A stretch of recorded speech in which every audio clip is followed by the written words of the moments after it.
How are user controls created in C#?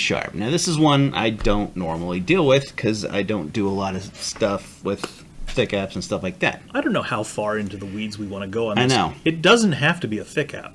Okay. So we write user controls anytime we want to wrap up some amount of UI logic that we want to reuse. I guess, and that's the thing, I don't normally do a lot of UI in C#. Well, yeah, but you do a lot of Angular. Right, yeah. So if you created a directive in Angular. Yeah, and the same kind of thing. Yeah, I get that.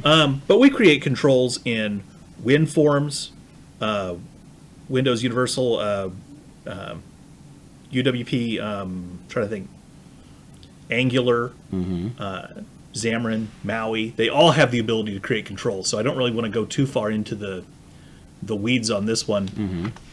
But it's just anytime we want to wrap up some amount of functionality. We could throw up a WinForm real quick and throw one together, but the basic idea is that we're going to create a little tiny program that we can then just drop in.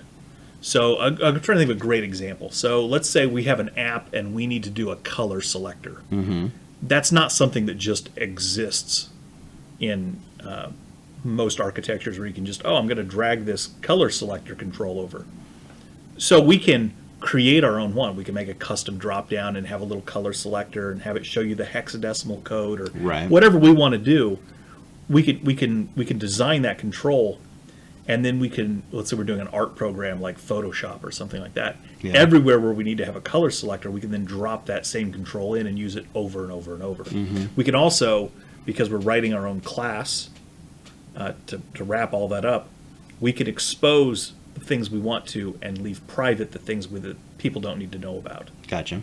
And we can have events. So our control can fire an event that says the user has changed the color, or the user has canceled out of the box, or whatever we need to, that then, putting on our other hat on the UI side, we can then connect on to those events. Okay. But you see the same thing in a lot of web languages too, like Angular, for example. Like I said, we can create a directive that wraps up a whole bunch of HTML and code. I've created directives for like input boxes and certain get all those little things just right, and then just drop boom, boom, boom, boom. We did it with the reporting. We did it with that help tool we created that one time. Yeah. So everywhere we needed help, we just dropped this control on. It made an icon that was itty bitty, but when you clicked on it, it launched a whole help functionality. But I mean, I guess the big part of it is the idea that you're reusing code, right? Right. Yeah. Definitely, it's all about code reuse. Right. I mean, I could go in and copy and paste all the code that I wrote for that color selector everywhere that I needed in the program. But I'm not getting code reuse, and if I find a bug or I have to change some piece of code, now I've got to change it everywhere that I copied it. And as a general rule, if you ever find yourself copying code, you've probably done something wrong. And if you have to do it more than once, you've really done something wrong. Yeah. You need to find a way to wrap that up into something that's reusable so you're not duplicating code. Yep. Exactly. That's where bugs come from.